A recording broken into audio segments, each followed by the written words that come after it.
nanao fanambarana iraisan'ireo kandida miisa 20 ilatsaka ho vidiana ho filoham-pirenena manoho ny asany maha-praiminisitra lefitra misahana ny fampandrosoana sy ny fanajariana ny tany azy Andriamatoa Ajo Andrianarivelo hiditra ao anatin'ny fampiasana ny televizion numerika terrestre Madagasikara ilatsaka an-dalambe ny mpiaro ny zon'ny mpanjify noho ny fiakarany vidim-piainana.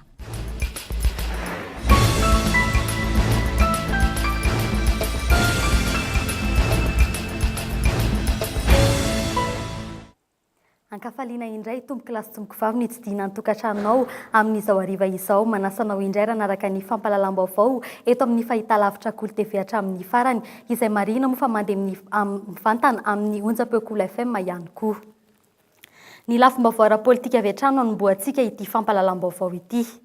Miantso ny mpitondra fanjakana mahefa ireo kandida milatsaka ho vidiana ho filoham-pirenena mba hanatontosany fifidianana ankoatran'izy telo mianadamianaka.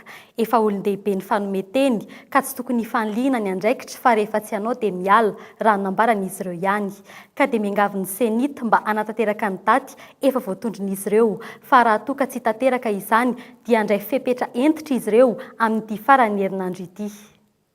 Tsy lasa intsony ny ataon'ny fitondrana tetezamita amin'izao fotoana izao.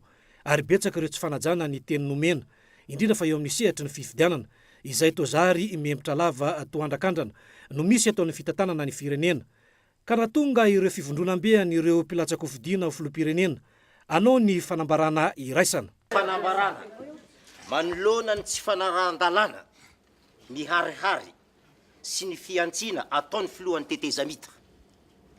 Ny fanafitohinana nateraky ny fanapahan-kevitry ny CS sy ny fiziriziriny ireo kandida telo izay kandida ho amin'ny fifidianana filoham-pirenena mivondrona ato anatiny collectif des candidats dia mitsipaka mihirinay rehetra izao fampikatsoana ny fiainam-pirenena izao koa manainga ireo kandida namana sy ny herivelona rehetra vahoaka foloalindahy mpiasam-panjakana sendika ny fikambanana sy antoko politika tsy akanavaka ary ny fiarahamony pirenena mba handray andraikitra ka hiaraka hanositra marindrano sy handrodana izay rehetra sakantsakana tsirosoana amin'ny fifidianana madio mangarahara sy ekeny rehetra.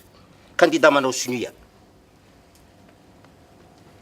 Jean Laniriko, Jean Eugène Voninahitsy, Sara Zorze Rabearsoa, Patrick Rajonary, Hajo Andrianarivelo, Julien Razafimanazato, Alain Tenrazanarivelo, ny Rado Rafalmanana, Benjamin Andriamparany Radavidson, Faharo Ratsimbalson, William Manuelson, Joseph Martin Randriamampiona, Dida Dafara, Fléry Lezava, Roland Ratsiraka, Pierrot Rajonarivelo, Albert Camille Vital, Taber Randriamanantsoa, Roger Kolo, monja zafitsy mivalo roindefo. Maka izary inona ary no iatsika ataon'izy ireo manoloana ny zavamisy ankehitriny. Zany hoe zahay dia isy karazana ataontsika hoe délai homenay farany herinandro zao. Inona ihany koa no sakana eo amin'ny fitondrana ka mety hiafara amin'ny fandrodanana ny iatsika. Arodina ny fitondrana raha ohatra ka hiverina fa hoe zany mihitsy eny sakany zay le izy ka arodina ny fitondrana raha fa tsy hanao raha izy zany izy no lasa vesatra ho an'ity firenena ity. Tsy zay ny maniriany zany fa ny mpitondra ny tao ongana. Mbola mitohy hatrany ny fanakenana ny mpitondra ny tetezamita izay ataon'ireo mpikambana ao amin'ny cellule de crise. Taorian'ny fivoriana izay notanteran'izy ireo teny amin'ny lampananosy io maraina io dia niresaka tamin'ny mpanao gazety ireo mpikambana ary avy hatrany ary ny fanampanazavana. Tsy mbola azo ambara ora-mpitso no isian'ny filaminana eo anivon'ny CST etsy Anosy. Mbola manondro molotra ny fomba fiteny sy ny fanaon'ny filohan'ny tetezamita ireo mpikambana izay efa nesorina ka nanangana ny cellule de crise. Any amin'ny conseil d'état ny taratasy anjarany manapa-kevitra raha ohatra ka mbola misy lalàna velona eto ary miandry an'izany zahay. Raha ohatra kosa ka fampiasan-kery no heverina andaminana ny tany sy fanjakana indrindra filazana fa hoe za champion amin'ny karaté tsy mendrika ny vahoaka malagasy ny fampisehoana hoe za zao danina na za zao fa ny fifandaminana ahoana ny anavotana ny mpamboly sy ny mpiompy ary ny mpikarama rehetra amin'ny fantrana latsaka mangitsokitsoka mahazo atsika ary tsy ny fanimbana ny endriky Madagasikara eo imasony mpiara-miasa amintsika misehitra iraisam-pirenena no anamboatra zany zavatra izany. Nanamafy kosa izy ireo fa tsy hiala eo amin'ny toerany ireo mpikambana ao amin'ny CST izay nesorina tamin'ny alalan'ny dekret nosy avy ny filohan'ny tetezamita. Toy ireo mpikambana vaovao amin'ny CST ihany koa dia anatrika ny fivoriana atao rahampitso ireo mpikambana ireo. Anatrika le fivoriana l'essence pleine rapiso. Anatrika. Dia anatrika koa le vaovao. Dia ahoana ny fomba fijery koa. Karaha ohatra moa izay mino fahalohany rapitso mety hivaly izay fitondrana le raharaha any amin'ny conseil d'état. Dika ve zay mety amboletra na tsy misy mihitsy ny ambolety. Ato conseil supérieur de la transition tsy maintsy ampilaminana nanaovana zavatra rehetra fa tsy misy an'izany mihitsy. Rahampitso izany no hitsarana ny fahendren'ny andany sy ny ankilany eto anivony ty androm-panjakany ty. Anio no tokanina ny tetikasa eny anivon'ny primature lefitra misana ny fampandrosoana sy ny fanajariana ny tany izay mahakasika ny fanamboarana ny trano fampianarana informatika teo amin'ny nivon'ny CEG Andranonahitra Itosy sy ny fizotry ny tetikasa lalakely mbola eny Itosy ihany. Tonga teny an-toerana ny tokana izany moa ny praiminisitra lefitra Adzo Andrianenarivelo. Fanadina no tanterahiny Nalsa Sombiniana. Manohitra ny asany amin'ny maha-praiminisitra lefitra misana ny fampandrosoana sy ny fanajariana ny tany azy ankehitriny Andriamatoa Adzo Andrianenarivelo ary mandray andraikitra feno eo anivon'izany ministera izany. Asa maro moa no mbola andalam-panatanterahana ary asa maro koa no mbola sahaniny eo anivon'izany departemanta tantanany izany. Misy antony manokana nefa mahatonga azy mbola mitany eo andraikitra io.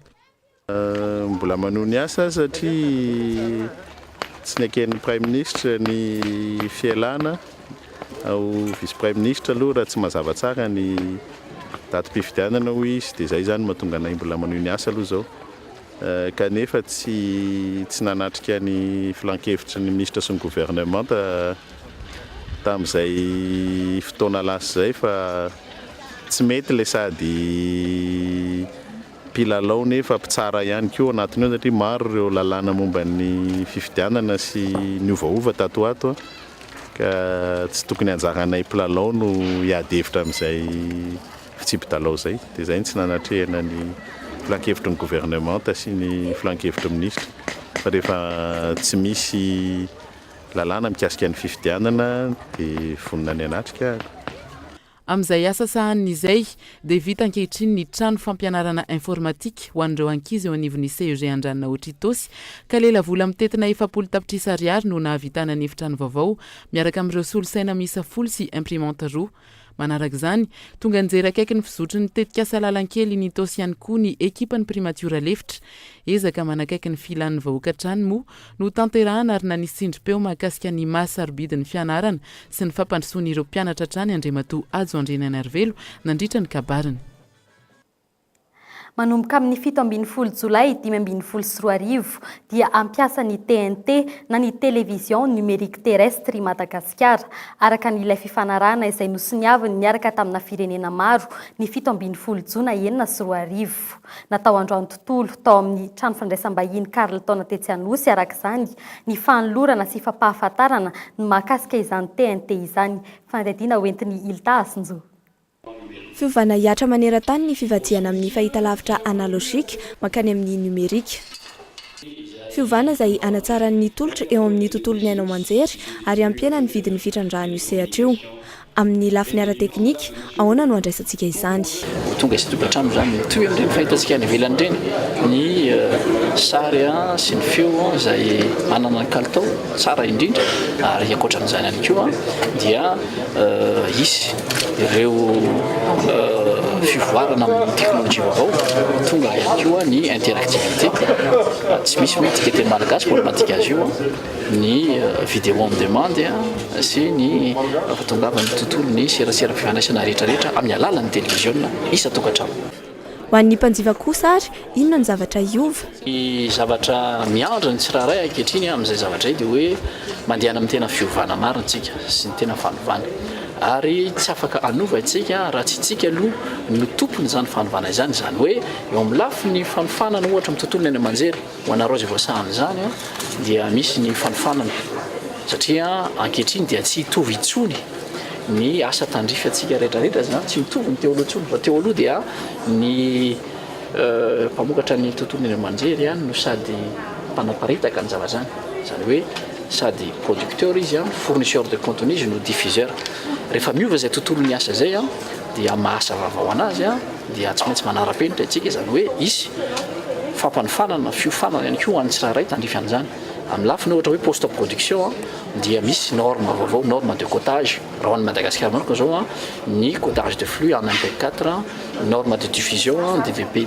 T2 misy zany tsy maintsy fanofanana ara-teknika tsy maintsy hoatrehantsika fa mola volana ny tondrozotra entina anatanterahana ny lafiny teknika sy ny lalàna ife io fiovana goavana io no notiniana androany tontolo andro ireo mpiatsehatra amin'ny serasera sy ny hainao manjery rehetra no nikatroka tamin'izany ny valin'ny fiaonana androany no hamaritra ny teknôlôjia ampiasaina amin'ny fampitana ny sary sy ny feo na ho backbone zany na ho satelita aorian'izay dingan'izay kosa dia manana 420 volana isika hametrahany ny fotodrafitrasa rehetra ilaina amin'ny fanatanterahany fampitana amin'ny serasera numerika fifanarahana nisy teo amin'ny primature lefitra misana ny fampandrosoana sy ny fanajariana ny tany ny orinasa Filatex ary ny commune ambanivohitra Talatamaty no nahavitana ny lalana andrano tapahina mitondra ny mahakasika izany Inalsosombiniaina. Tonga nandray ny fahavitan'ny asa fanamboaran-dalana teny andrano tapahana commune ambanivohitra Talatamaty nisolotena ny primature lefitra misana ny fampandrosoana sy ny fanajariana ny tany Andriamatotiana Randriasolo Arnina talety general ny fanajariana ny tany miaraka tamin'ny orinasa Filatex sy ny ben'ny tanàna ny commune ambanivohitra Talatamaty lalatany izy ity teo aloha no izao natao rary vato izao mirefy 500 metatra ny lalana miaraka amin'ny fanarin-drano sy jiro lela vola mitetina 20 amin'ny 100 tapitrisa ariary moa no nentina nanamboarana ny fotodrafitrasa ny 50 tapitrisa amin'io no fandraisana anjara ny trano fiantohana aro fisaorana sy fanehoana fahavonona iara-iasa amin'Andriamatoa Praiminisitra lefitra Adzo Andriananarivelo no nentin' ny ben'ny tanàna ny Talatamaty sy ireo sefy tany rehetra ao anatin'ity commune ity manoloana izao fahazona fotodrafitrasa vaovao izao. Naneho ny heviny mahakasika ny fifandraisan'ny firenena Amerikanina sy Madagasikara ny mpiandraikitra raha ny masoivy Amerikanina teto amintsika androany fanampanazavana viatrany. Tao anatin'ny lahateny nataon'ny mpiandraikitra ranomasoivo Amerikanina eto amintsika Andriamatoa Eric Wong nanambarany fa tsy mamela ny firenena malagasy ao anatin'ny krizy toy izao ny firenena Amerikanina. Manantena ny fivoahan'ny Madagasikara amin'izany izy ireo ka izany indrindra no antony mbola anampiny amin'ny alan'ireo fandaharana asa ara-kolontsaina. Raha tsy ilaza fa tsy niezaka ataon'izy ireo amin'ny fametrahana ny demokrasia eto amintsika dia misy ihany koa ny fanampiana ara-tsosialy izay mitetina hatramin'ny 70 tapitrisa dolara isa-taona. Fa ny lafin'ny fanabeazana kosa indray no anohizantsika ity fampahalalam-baovao ity. Namoaka ny vokatra ny fanadihadiana nataon'ny banky iraisam-pirenena mahakasika ny rafim-panabeazana ny tranga nandritry ny krizy teto amintsika. Ny ena ny tahan'ireo ankizy nanohy ny fianarana indrindra fa eo amin'ny ambaratonga fototra. Na dia tany atsimo aza no nanaovana ny fanadihadiana dia voakasiky ny fiantraikan'ny krizy avokoa ny faritra rehetra eto Madagasikara. Niakatra 5,940 hetsy ireo ankizy izay nijanona nianatra teo amin'ny kilasy 5 teo anelanelan'ny taona 24 sy 1,4. Vokatry ny fanadihadiana nataon'ny banky iraisam-pirenena tany atsimo izay natolotra izy ireo tamin'ny fomba ofisialy anio tetsy anosy. Anisan'ny sosokevitra narosiny banky iraisam-pirenena ny fanampiana ny ray aman-dreny eo amin'ny lafiny arabola sy ny fampiarana ny sosokevitra. Sokajiana dia raha ohatra ka ny afaka atao hoe à court terme dia tokony manamafy amin'ny resaka caisse école zany hoe mifinancer ny subvention ho an'ny karaman'ny mpampianatra frama indrindra dia eo ihany koa raha atao hoe à moyen terme dia tokony miezaka zany aloha manao évaluation mécanisme misy dia satria tsy avy dia afaka hoe atao amin'ny sehatra national le izy fa mbola hojerevana tsirairay aloha zany hoe mety io sa tsy mety Ny fahantrana no anisan'ny antony voalohany mahatonga ny mpianatra miala an-tsekoly indrindra manomboka ny taona 5. Ilaina ny fomba fampiarana manokana ny sosokevitra natolotry ny banky iraisam-pirenena. Fahana mampiatra an'izany ary misy karazana hoe encadrement tsy maintsy atao amin'ny olona izay azo azy. Ohatra zao nge nyteneny teo hoe misy ray aman-dreny zany dia omena vola izy a mba ahafahany mampiditra ny zanakany any am-pianarana, dia izany zany zao mila karazana hoe encadrement manokana ho an'le olona mba tsy ho verivery fahatany zany le vola. Ka misy zavatra azo ampiarina eto amintsika le izy fa anjarantsika ny mandinika tsara dia mandrindra azy ifanaraka amin'ny zava-misy eto. Ny fitopolo isan-jaton'ireo mpampianatra eto Madagasikara dia mpampianatra framina avokoa ka ny fanamafisana ny fiofanana ho azy ireo no ilaina mba hanatsarana ny raha-fanabeazana eto amintsika. Fiara-miasa teo amin'ny manam-pahaizana avy amin'ny firenena mikambana ny FTM na ny fohy be tahotsariny Madagasikara ary ny primature lefitra misahana ny fampandrosoana sy ny fanajariana ny tany. Ireo no nikandona nomboka omaly tetsy amin'ny CDL Nosy. Ny andindiny amin'ny otrikasa io no entina aminao anatin'ny fanadihadiana idina andre mampiatona ity. Mbola maro ankehitriny ireo anaran-tany eto Madagasikara no mbola amin'ny teny vahiny, mahatonga olana eo amin'ny serasera nefa izany, indrindra eo amin'ny sehatra iraisam-pirenena, antony nandraisana fanapahan-kevitra no vizany amin'ny teny malagasy. Ny fotoatin'ny zavatra androany dia fivoriana iraisam-pirenena momba ny fanamafisana sy fanitsiana ny anaran-tany. Fantatsika tsara fa efa nanapa-kevitra tsika fa hovaitsika amin'ny teny malagasy daholo ny anaran'ny tanàna eto Madagasikara, kanefa amin'ireo fampilazana maro samihafa dia matetika mbola tenenitsika amin'ny teny vahiny ihany izy ireo. Ilana fandinihana ihany koa nefa izany fanovana ny anaran-tany izany, antony nanaovana ity atrikasa izay tsy farana ratsy ny zoma ho avy izao ity, fa nampanazavana entiny Italiany FTM. Ny entin'ireo manam-pahaizana avy amin'ny firenena mikambana dia mifamomezana izay hoe fomba ahafahana mametraka rindra amin'ny famomezana anaran-tany vaovao na amin'ny fandrindrana ny anaran-tany amin'ny ankapobeny.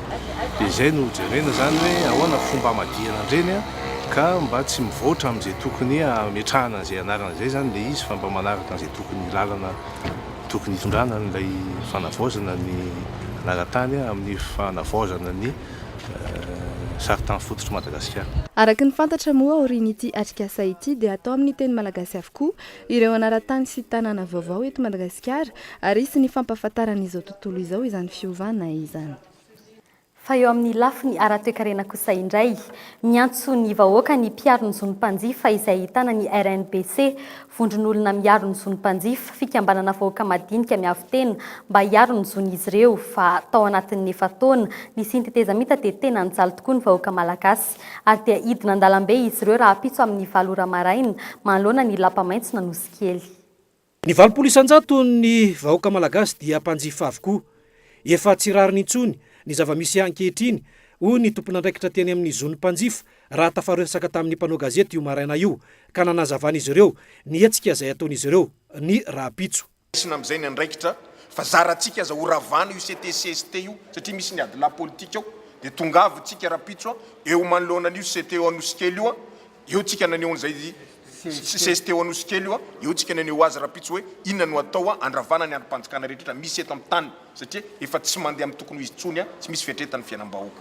Ao anatin'ny filaminana tanteraka moa no angatahan'izy ireo izay fanehoan-kevitra izay. Efa manao ihany zay mampitandrina andry zareo fa tsy rara indry zareo ary zay mahatonga ny andray fepetra entitra mihitsy raha-pitso hoe hidina an-dalambe zahay rehefa tsy hivalontsony zavatra ataonay hitaky ny fahafahanay. Ny vahoaka malagasy no tompony teny farany eo amin'izay fanapahan-kevitra ho raisina amin'ny zava-misy ankehitriny izay.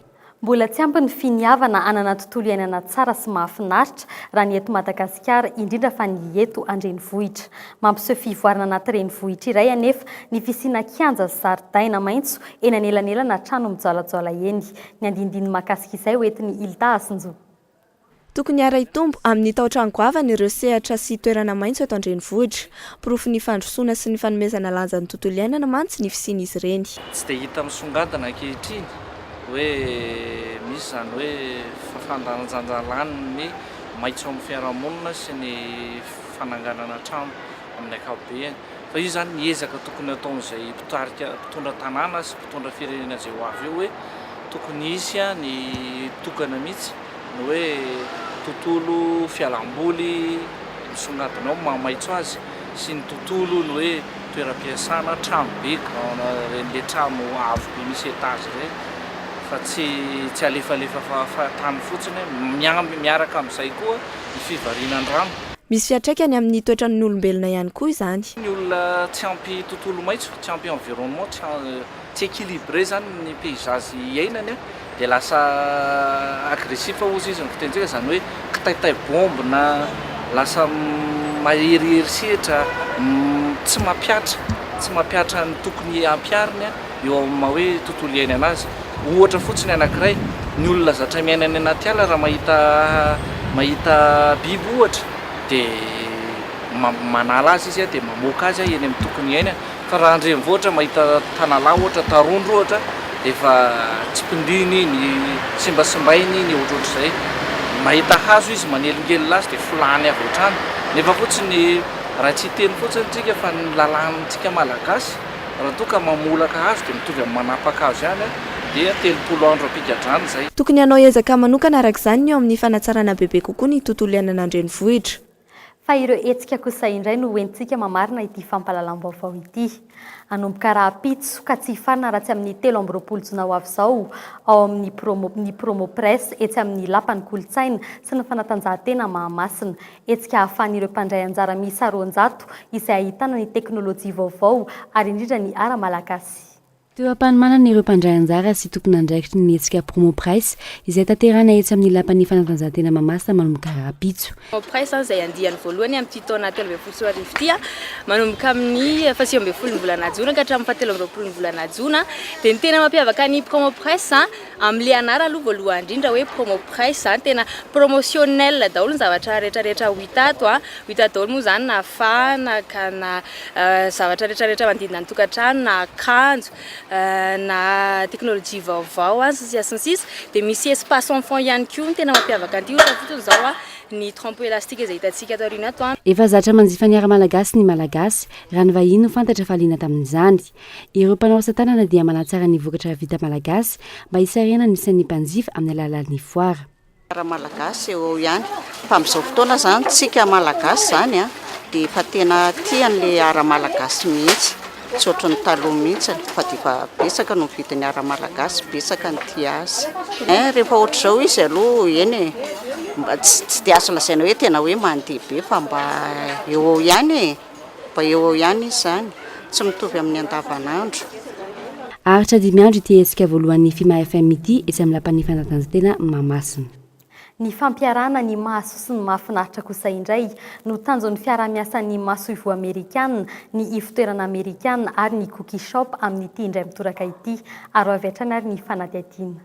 Tolotra vaovao dia ny read, eat and drink na koa sady misotro no misakafo no mamaky amin'ny alalan'ny boky sy ny Kindle ary ny iPad no hitany amin'ny cookie shop Andranomena sy Antanimena manomboka izao. Izany moa dia ho hita ihany koa any amin'ny American Center Tanjombato izay sokatra tsy ho ela. Tsy ireo mpikambana ao amin'ny tranomboky ihany anefa no afaka azo izany tolotra izany fa ny olon-drehetra tsy akanavaka. Afaka makatizana ianao mamaky boky mijery iPad na Kindle hoe inona ny boky malaza voavoaka any États-Unis dia efa misy ato amin'ny cookie shop sady afaka koa ianao misotro kafe mihinana cookie dia tena hoe makaina kely maka pause kely ohatra hoe avy niasa na ohatra hoe fianakaviana sabotsy mba miovaova kely hoe andaontsika ho any amin'ny cookie shop fa sady misy boky ho any ankizy any no misy boky ho any lehibe dia na maman na papa na zaza afaka mipetraka eo mamaky boky misakafo. Raha ireo boky hitao kosa dia notsongaina manokana ireo sangany sy be mpividy indrindra any Etazonia. Misy 520 kosa ireo Kindle ary 4 ireo iPad. Ilay kafe malaza amerikanina Starbucks ampiarahana amin'irony brownies na cookies irony kosa no atolotra cookie shop. Manasanao sahady ara ny somasy asa botso avy izao ho avy any amin'ny cookie shop Andranomena fa isy ny fanentanana mahakasika izany. Dia iny ihany koa no entina indray mamarina iny fampahalalam-baovao iny isaoranao naraka izany hatramin'ny farany. Isaorana ihany koa ny tana-bote 67 hektara atsimo nanao ny taresin'ny taovolo. Ny sampana fampahalalam-baovao kosa dia mamy fotoananao indray raha pitso tahaka izao. Veloma tompoko.